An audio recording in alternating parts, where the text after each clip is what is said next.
Speaker कौमी assembly सरदार एयाज सादिक ने आला अदलिया में जजिस तकर्रुरी बारे जुडिशल कमीशन की तश्कील के लिए सुप्रीम जुडिशल कमीशन को खत लिख दिया है। स्पीकर ने पार्लिमानी जमातों की जुडिशल कमीशन में नामजदगी कर दी है।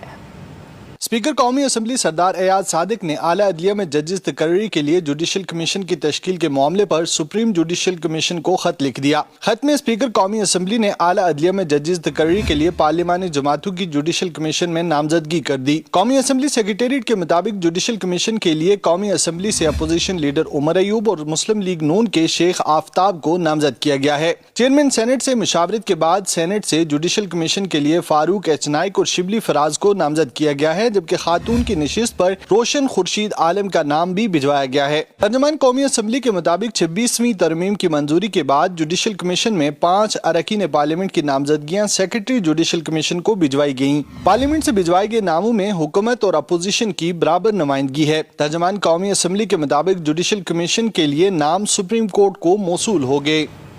स्पीकर कौमी असम्बली सरदार एयाज सादिक ने आला अदलिया में जजिस तकर्री के लिए जुडिशल कमीशन की तश्कील के मामले पर सुप्रीम जुडिशल कमीशन को खत लिख दिया। खत में स्पीकर कौमी असम्बली ने आला अदलिया में जजिस तकर्री के लिए पार्लिमानी जमातों की जुडिशल कमीशन में नामजदगी कर दी। कौमी असम्बली सेक्रेटेरिएट के मुताबिक जुडिशल कमीशन के लिए कौमी असम्बली से अपोजिशन लीडर उमर अयूब और मुस्लिम लीग नून के शेख आफ्ताब को नामजद किया गया है। चेयरमैन सेनेट से मुशावरत के बाद सेनेट से जुडिशल कमीशन के लिए फारूक एच नाइक और शिबली फराज को नामजद किया गया है, जबकि खातून की नशिस्त पर रोशन खुर्शीद आलम का नाम भी भिजवाया गया है। तर्जुमान कौमी असम्बली के मुताबिक 26वीं तरमीम की मंजूरी के बाद जुडिशल कमीशन में 5 अरकान पार्लियामेंट की नामजदगियां सेक्रेटरी जुडिशल कमीशन को भिजवाई गयी। पार्लियामेंट से भिजवाए गए नामों में हुकूमत और अपोजिशन की बराबर नुमाइंदगी है। तर्जुमान कौमी असम्बली के मुताबिक जुडिशल कमीशन के लिए नाम सुप्रीम कोर्ट को मौसूल हो गए।